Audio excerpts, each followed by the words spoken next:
All right, welcome everyone. We're Semblance of Sanity. I'm Caleb. I'm Jacob. And we're here for That Time I Got Reincarnated as a Slime, episode 22. Okay. All right. Yep, so Rimuru is going to be taking his kids to the National dwelling. Park. Yes. Mm-hmm. The dwelling of the spirits. Yes. And the Try and idea get their is situation figured out. The idea is that if Rimuru has them possessed by greater Sufficiently spirits, powerful spirits, yeah, exactly, then it might end up being a way to a ventilator, essentially, for their excess spiritual magicule energy, yeah, and stuff. So, all right, that seems a little bit intense, right? But it's like, okay, cool, and maybe we'll get some good characterization as they're getting possessed. See internal states for them, maybe. Yes. Yeah. And while the last episode I would say was a bit of a weak episode, there's a lot of potential in this episode of them simplifying, I would say, the plot down to we're gonna go to a place and do a thing. Right, exactly. To then they can focus a little bit more on the characters going through that whole process as a group, but also I would say kind of reacting to the Rimuru kind of saying, here's a way I can save you, and some of them going, well, maybe I don't want to be saved that way, And there's some interesting things that can come because that's still, like, I mean, it's probably better than nothing, but that's still a dependency, and you'd want to make sure you get a nice spirit and all sorts of things. So Right. Yeah. So it'll be interesting. So y'all, without further ado, let's get into this. All right, everyone, we're going to be starting the episode in 5, 4, 3, 2, 1, now. Mm-hmm.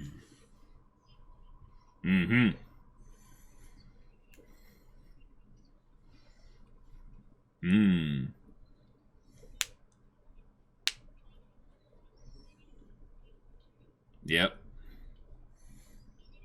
Berserk. I wonder if they're going to show symptoms of that, like, in some of these episodes.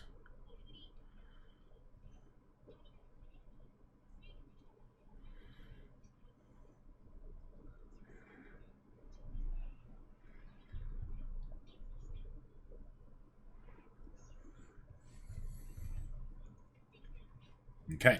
Cool. With Ranga.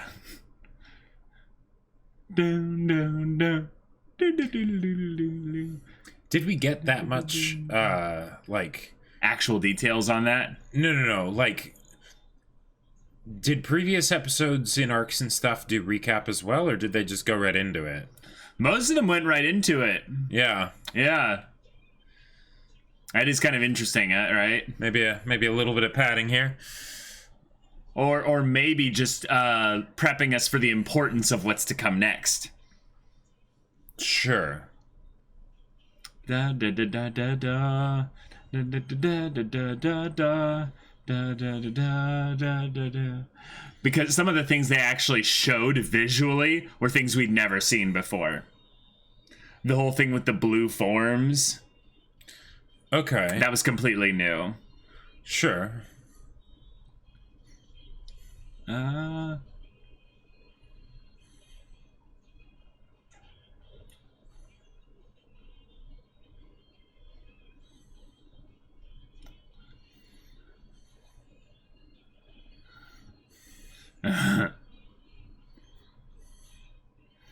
Is that... Okay, there we go. That's... Yeah, those are probably the spirits then. Probably. Okay.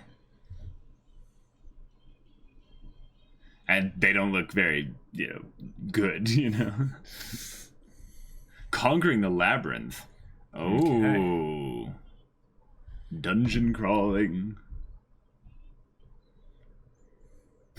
That's a big assumption. Right inside here. 10 feet beyond this door. Mm-hmm. What are the 2 Ds on the door for? Dungeon.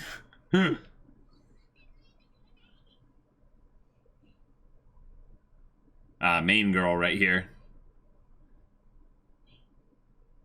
And she's the main girl because she never says anything.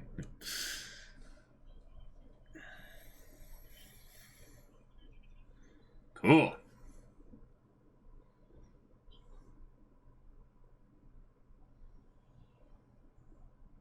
Oh.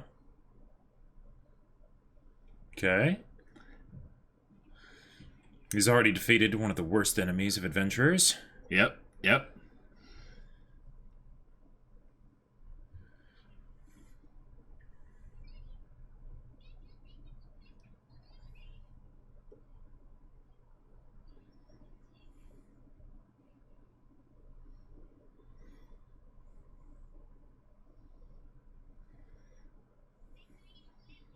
Yep. Don't you know you never split the party? Clerics in the back to keep those fighters feeling hardy. Uh-huh. Whoa. Nice.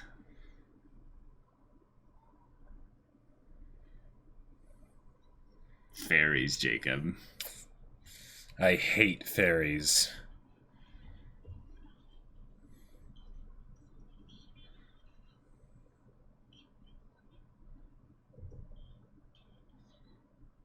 Just make sure we don't end up ever having any lost children. Right. Ugh.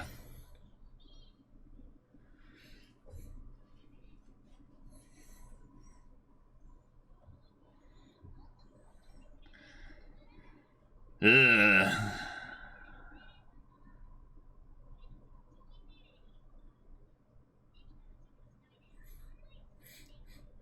Huh.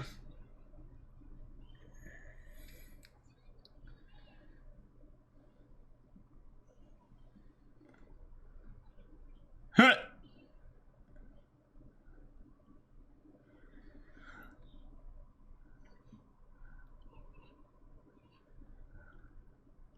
You must answer 3 questions. Whoa, whoa, whoa. Okay.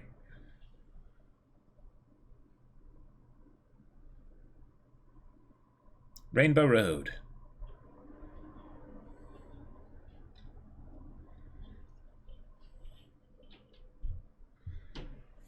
Don't fall. Stay together. Never trust the Fae. Never trust the Fae. Basically, killing them on sight isn't a bad policy. Yeah. Zoop, and then it disappears, and they fall.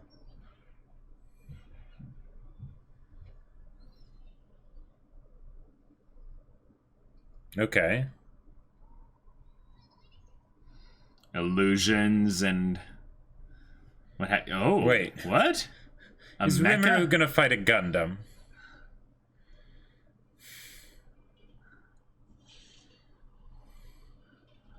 And Rimuru just eats it. Yum. Ha! This is true. This is true.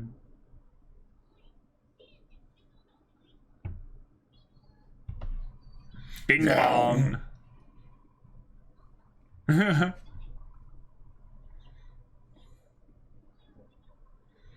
Less talking, more blitzing through it. Yep.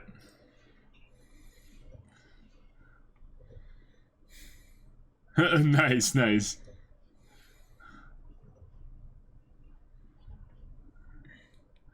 Yes, we know.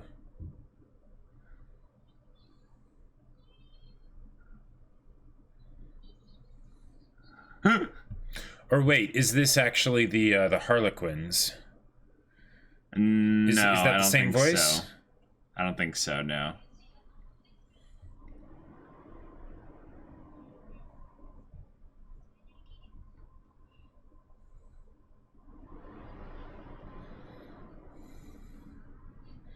That thing. Right. Because calling it a dragon would be an insult to dragons. Exactly.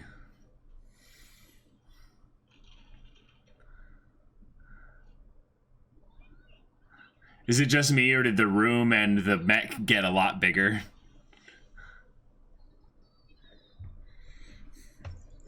Or maybe you could convince the mech to break the walls.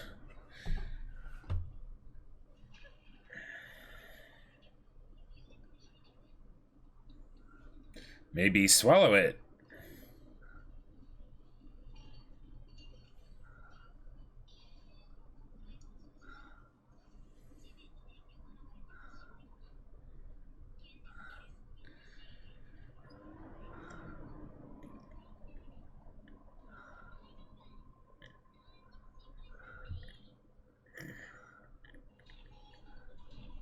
Nice track, though. Yes, that is true.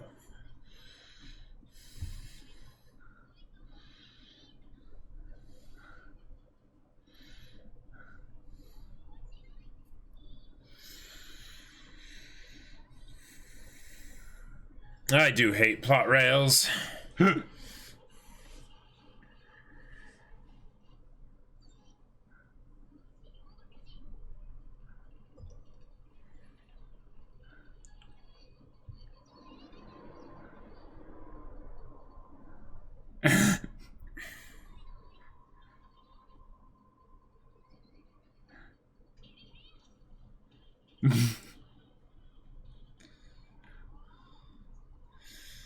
I hope that works.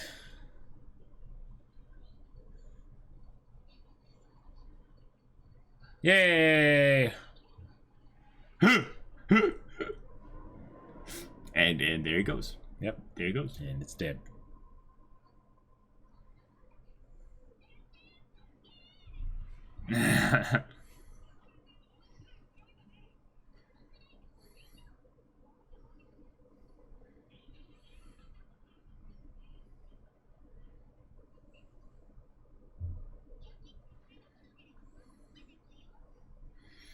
Ugh, a stand user.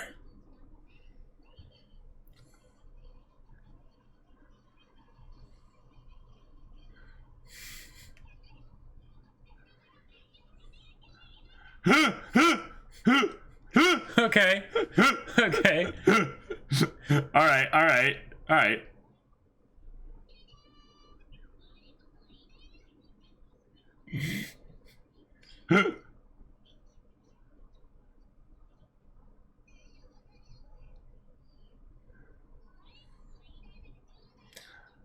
Whoa. Oh, really? Okay.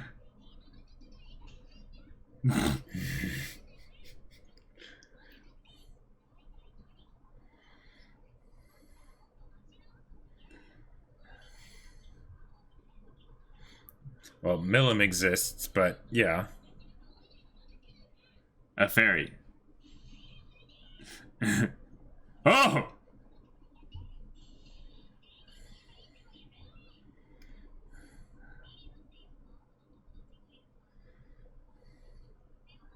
Ha!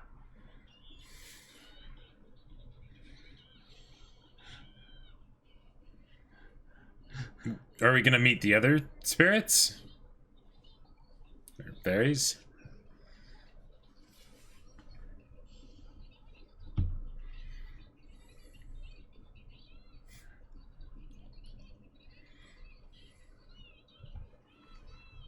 Yeah, I don't know. Gets old after a while.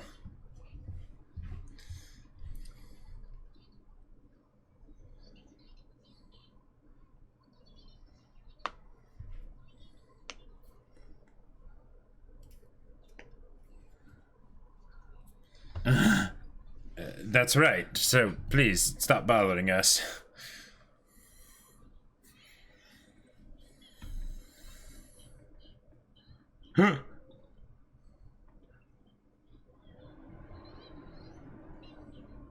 Yep.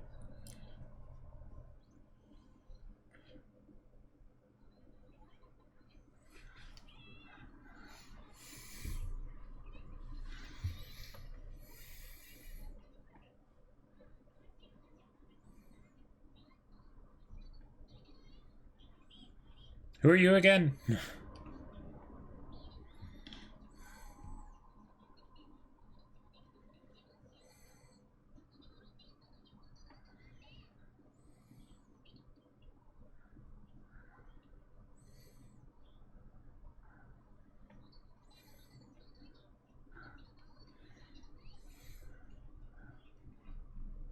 So she doesn't have telepathy then.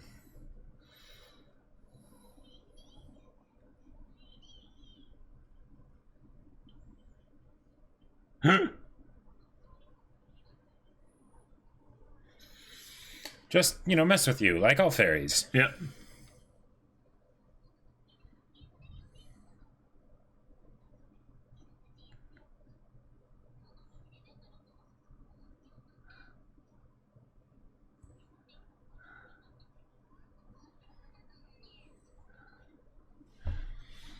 Yeah. Mm-hmm.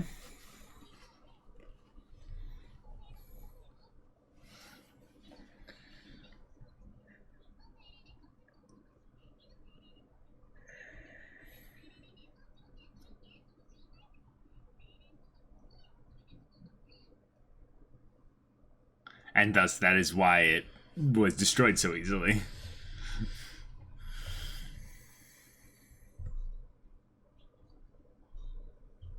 Oh, nice. Cool little tie-in there. Okay.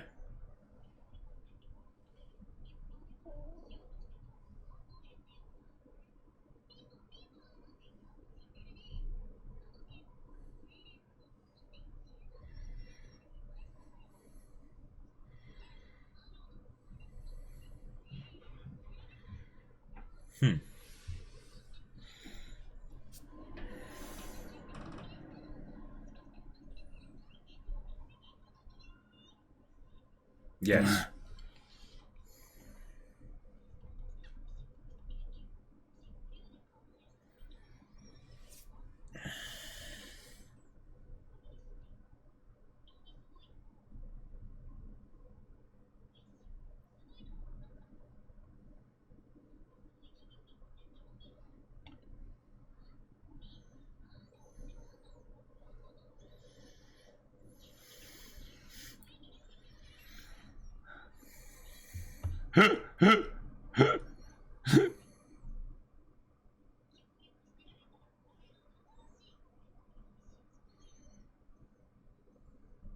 If only he'd, eaten the golem so that he could just create it. So start talking.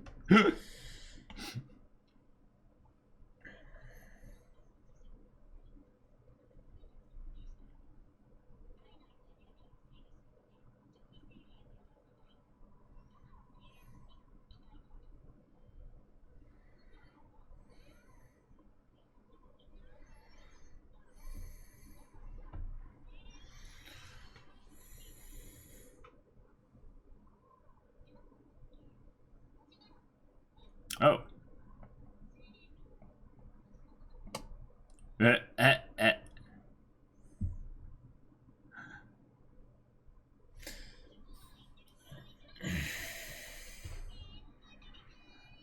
And that is why all spirits are awful. Yep.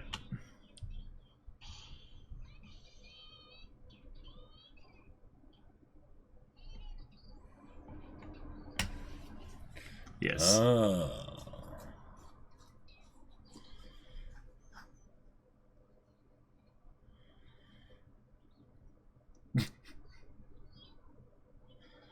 He. Hey! Oh. Okay.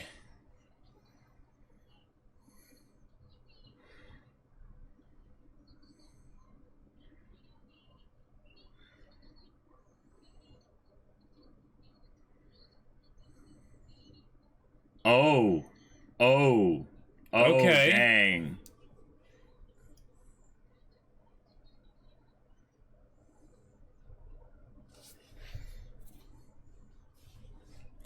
Well, becoming a demon lord doesn't seem to mean anything, really.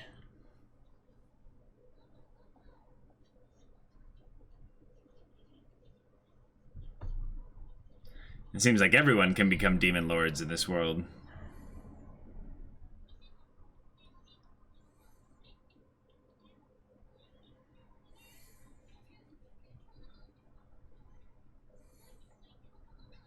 She's lying again. Yep. Mm-hmm.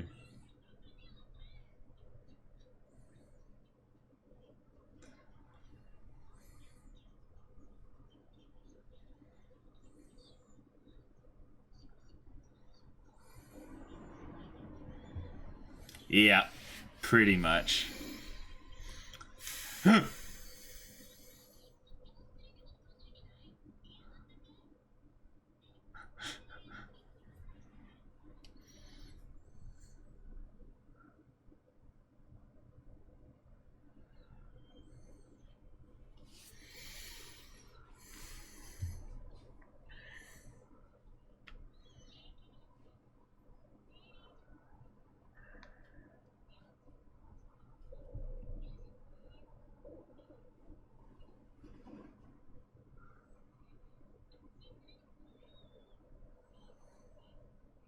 Oh. Well, we're screwed.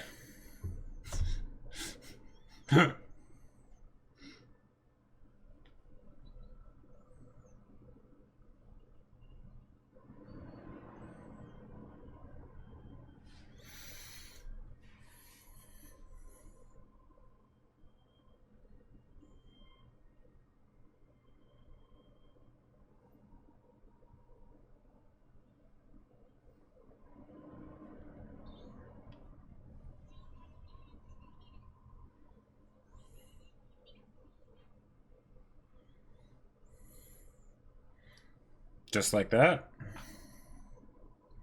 I think she's impartial, so she has no bone in this fight.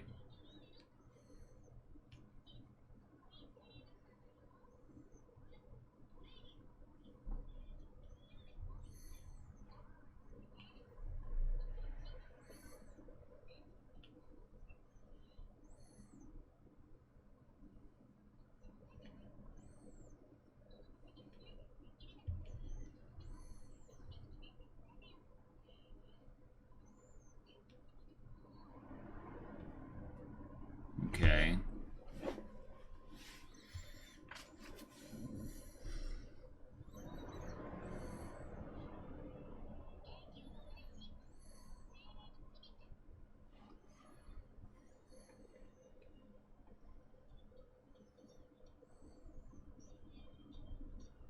Eat it all.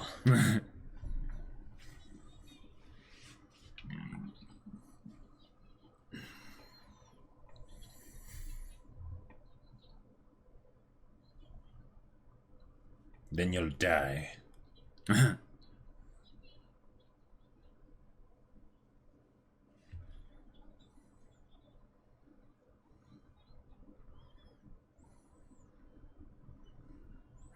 It's like a gotcha game. I guess. And even if they don't show up, that doesn't really change much.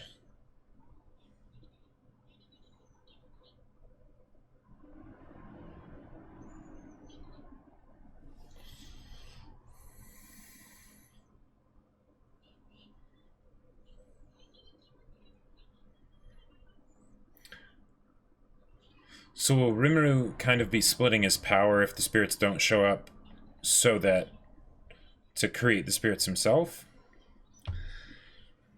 If so, there's a possibility. And if he does, I hope there's some like lasting negative consequences to that.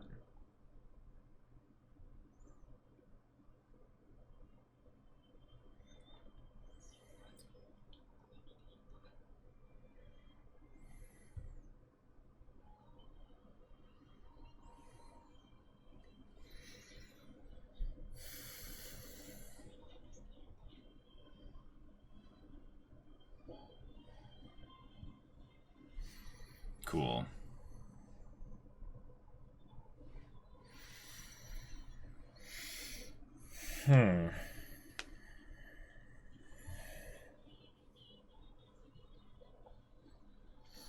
Well, we got tie-ins to Cromwell.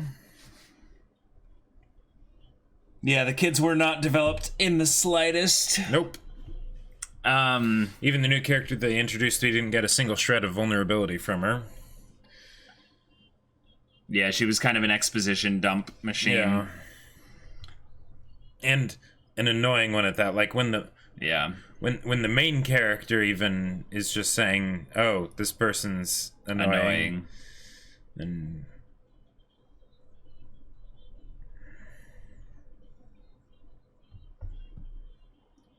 see, like, this slice of life crap here, right. Like, I would love to see this. Yeah, exactly. Yeah.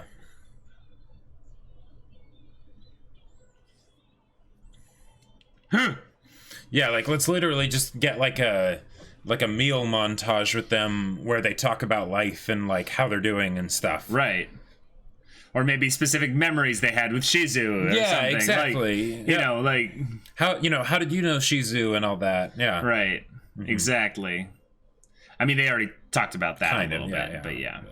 Okay, so they pushed back a little bit of the actual kind of, thing that they came here to do, to kind of go a little bit more into this idea of what makes a demon lord, and also but even some then stuff with didn't... Leon Cromwell, and then going a little bit into this whole thing of just kind of general world building about characters that we don't really care about at this point. So it's something where I'm struggling to care a lot about these new characters that they're introducing here, because their tie-ins to current characters are ones that haven't been built up, I would say, to be ones that we would care about. I would say, if anything, it's funny now because I'm starting to miss Milim. Which is saying something. Because I think Milim's real potential is that she's connected to the demon lords that we did know about, like Leon. And because of, like... And it was weird having her be a demon lord, but it was kind of the exception rather than the rule. So there was still this idea that the demon lords were... Like her existence built up the demon lords. Right. Which made the fact that her existence was tied to the world rather than to the characters a bit more palatable. Right. In this case, whoever it was, I don't even care to remember their name. Yeah. The fact that they're a demon lord, like Rimuru said, is laughable.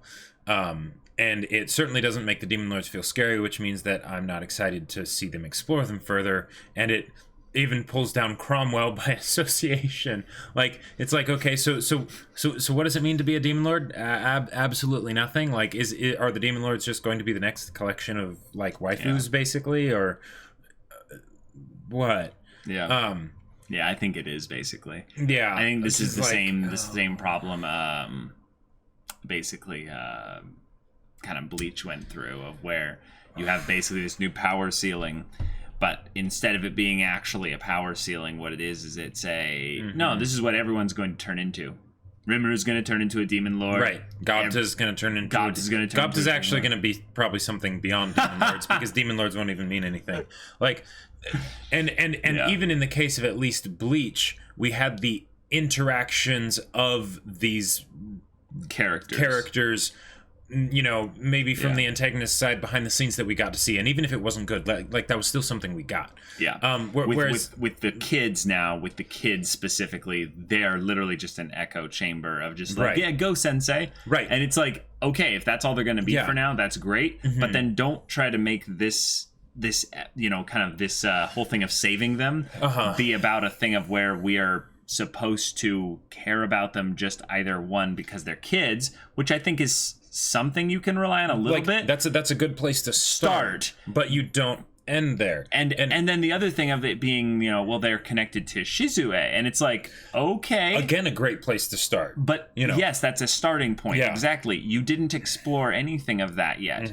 And if it's we'll do that eventually, I'm like, do it quick. Yeah, like, do it rather quickly. Well, and do everything that they've been doing. Do it quicker. Like, because if anything, with some of the arcs that this show has gone on, it was almost too fast. Yeah. Here, one, like, the padding in the episode was very visible just from the standpoint of, like, the recap and everything and whatnot. But even when it came down to the fight with the the mech thing and whatnot, like, the design of the mech was cool and all that stuff, and it's like, all right, awesome. Yeah.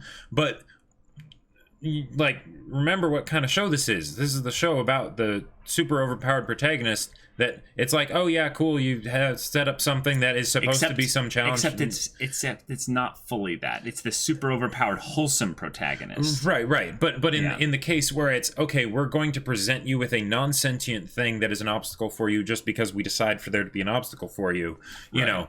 And then him basically being like, oh, what will I do to defeat it, kind of a thing, when he could literally, like they could have had that whole fight be something where it's like, they could have made it a joke where they still have the kids be like, whoa, oh no, what's going to happen? And then everyone's just like, okay, so, will you come out now, please? Like, come on, chop. Right, the part that was actually genuinely funny was when he's all like, okay, now can you come out here right now? And she's like, okay. Yeah. That was great. Fun. Yeah. And then, just the fact that they're like, her character wasn't really anything that I wanted to see kind of screechy and just generally annoying. Like, because the thing is that having that type of personality where they think very highly of themselves and they're oh yes, I'm the best and whatnot. You can do that, but the thing is that you need to have some contradictions and have some complexity, some depth, so that it becomes something that is actually interesting to watch. Because here's the thing about one-dimensional characters, right? If you have a one-dimensional character,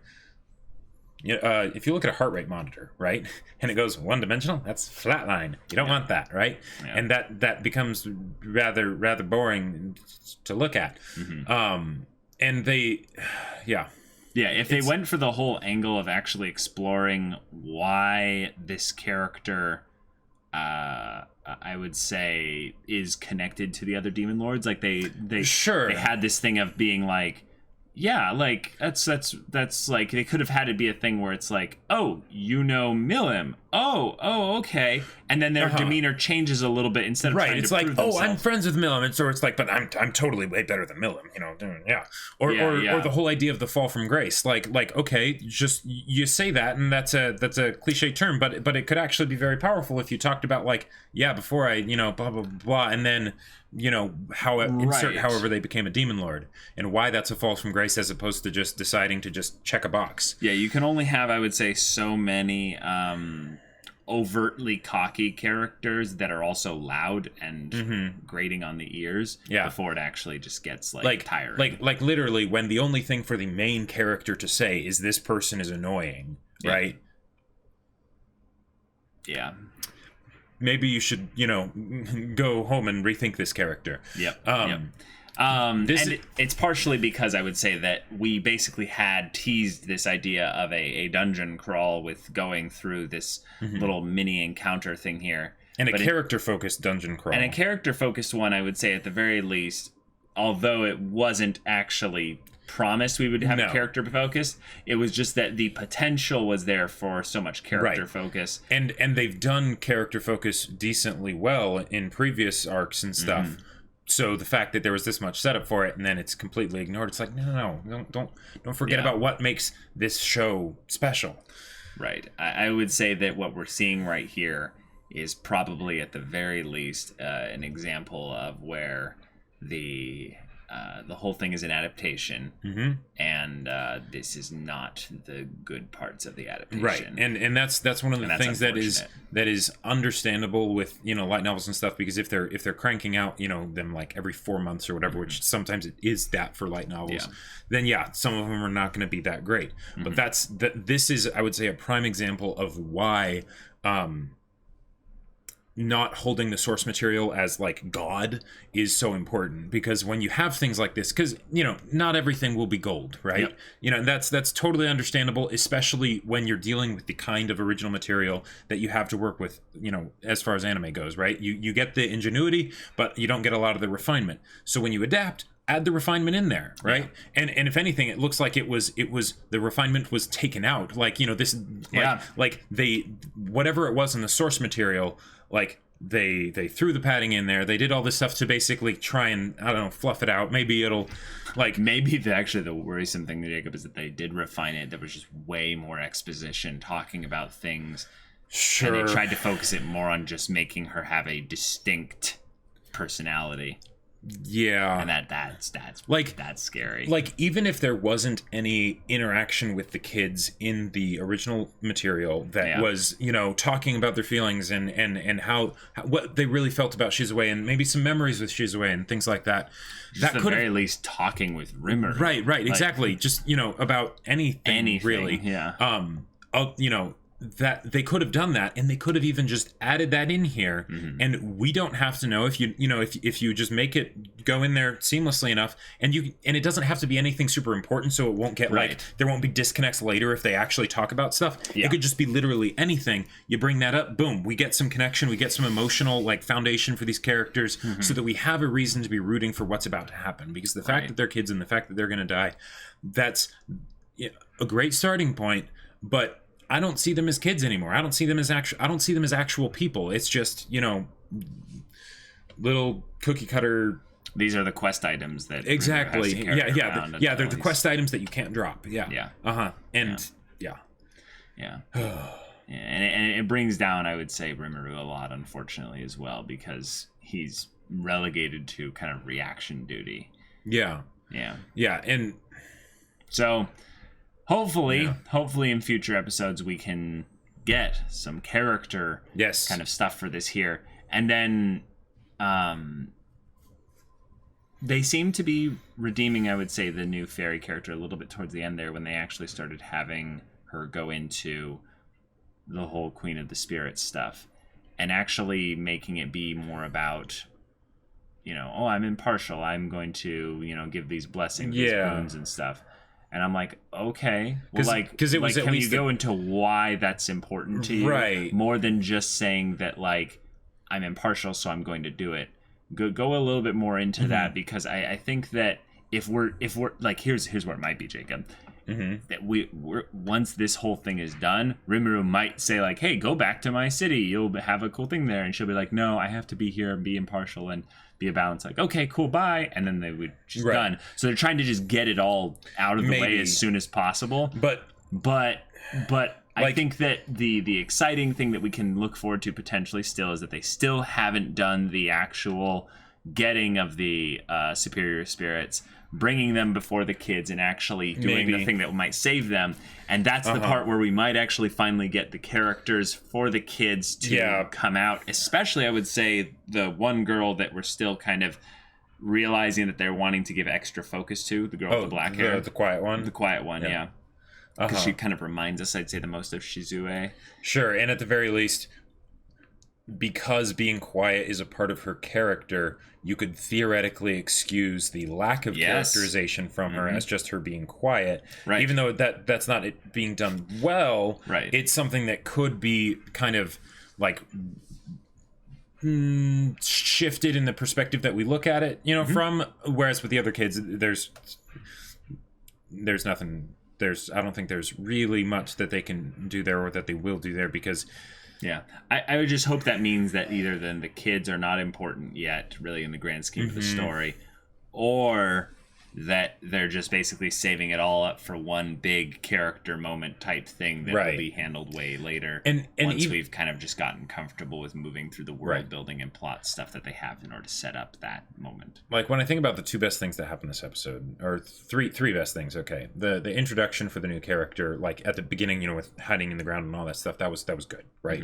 I was excited for this new character, and then the whole thing of the mentioning Cromwell, even if I don't like how Cromwell was dealt with the mentioning. Right, there was legitimate complexity added to him. Okay, yeah. He was a hero. It's like, oh, wait, exactly, what? Right.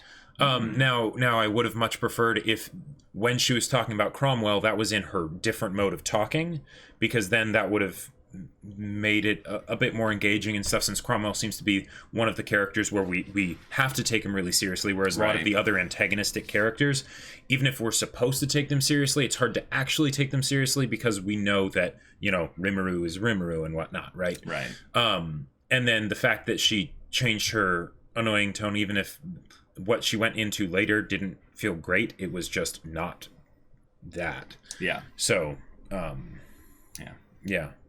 Okay. Yep. Yeah. I mean, we've had a pretty good show, I would say, up until more recently and stuff. So if we can head back to that, and even if it doesn't, then we still got that first 3/4 of the show. We can just pretend that that's what the show was. Yeah, exactly. Yeah. So thank you all for watching this episode's reaction stuff. Sorry we were really critical of this one here, but it's just something where we gotta be honest. So if y'all want to see the next episode's reaction discussion right now, go check out the link in the description below for our Patreon. You can get an early access there, and any level of support gets you access to our Discord, where you can catch up with us on stories, anime in general, or just whatever. And if any of that interests you, we'll see you there. But until then, we're Semblance of Sanity. I'm Caleb. I'm Jacob. And we'll see you all next time.